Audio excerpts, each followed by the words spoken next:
Welcome aboard. I'm Captain Wayne Canning and I'll be your host. In today's video we're going to be talking about propane systems, or more specifically inspecting your propane system. Propane is a great fuel to have aboard. It's readily available and it's relatively easy to store, but there are a few safety precautions we need to take when working with propane. Propane is heavier than air. Therefore, any leaks in the system, the gas will flow downhill to the lowest point. Sort of think about that bowl of dry ice you've seen sitting on the table, where you see the vapors coming over the side of the bowl and drifting down onto the table and off onto the floor. Propane is just like that. It will seek the lowest spot in your boat, which is usually the bilges. Propane mixed with air becomes explosive, so you want to be careful about any leaks getting down into your boat. Without getting into all the legalities of a full propane system, I will briefly review some of the specific safety requirements. Propane tanks should be stored in a dedicated propane locker.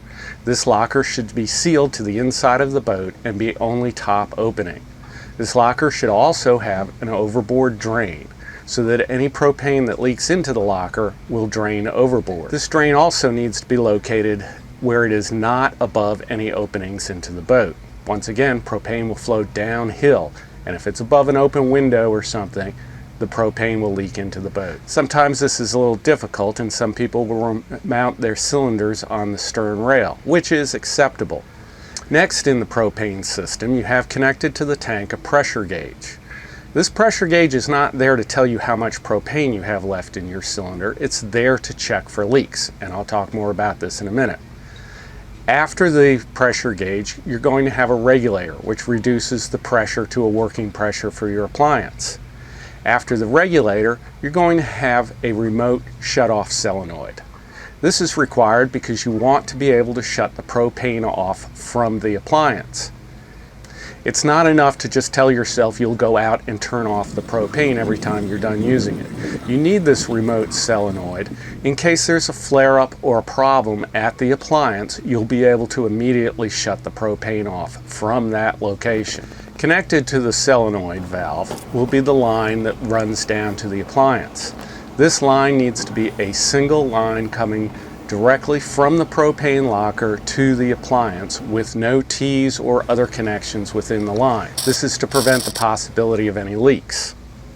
Also, the line needs to be rated for propane and have flare-type fittings on each end. If you're using a rubber hose for your propane supply, the ends need to be swaged on. It's not acceptable to use connections with hose clamps, as these are a leak hazard. The only exception to having a single line running all the way from the propane locker to the appliance is if you have copper tubing running from the locker to the appliance. You may need to connect a short piece of rubber hose from the copper tube to the stove, assuming the stove is gimbaled. This is the only place you want any connections in the system. If you have more than one appliance, each appliance has to have its own supply line running directly from the propane locker to the appliance. You cannot tee into the line anywhere. Alright, let's talk about inspecting the system. The first step in checking your system is you just want to do a visual inspection of the entire system. Look it over carefully, look for any damage on any of the fittings or any corrosion on any of the fittings. Check and make sure that the drain for the propane locker is free and clear. This is often a location where bugs like to build nests and debris collect in there and can clog the drain up.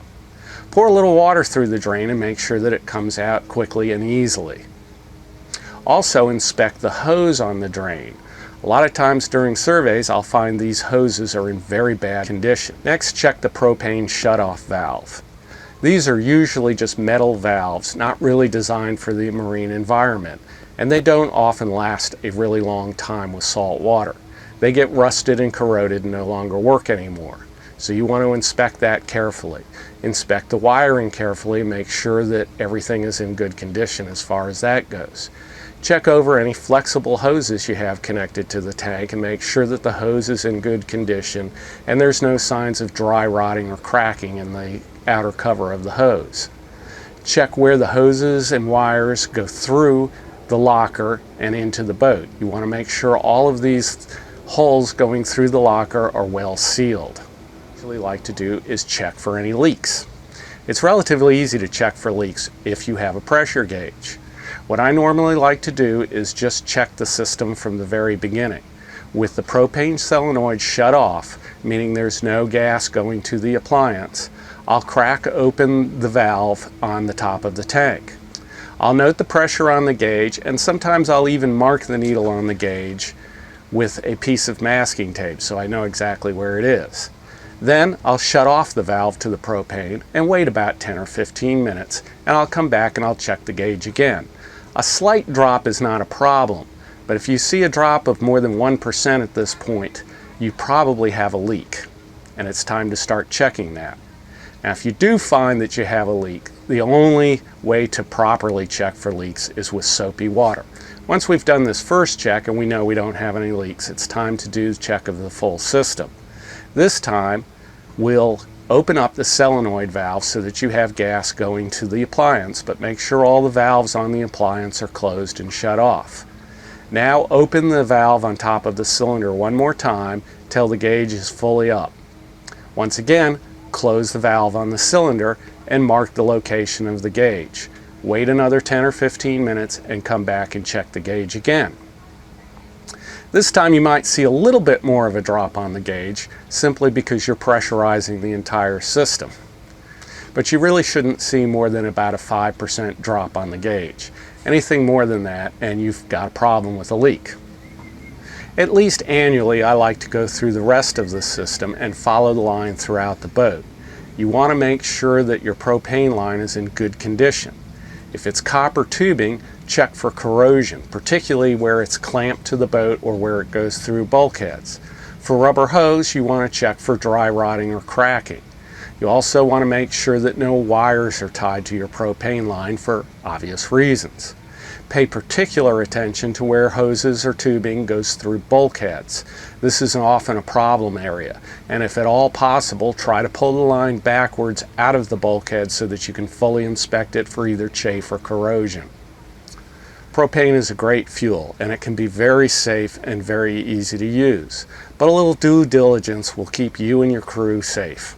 Thanks for watching. If you found this video helpful, please consider signing up to my Patreon page. Every little bit helps.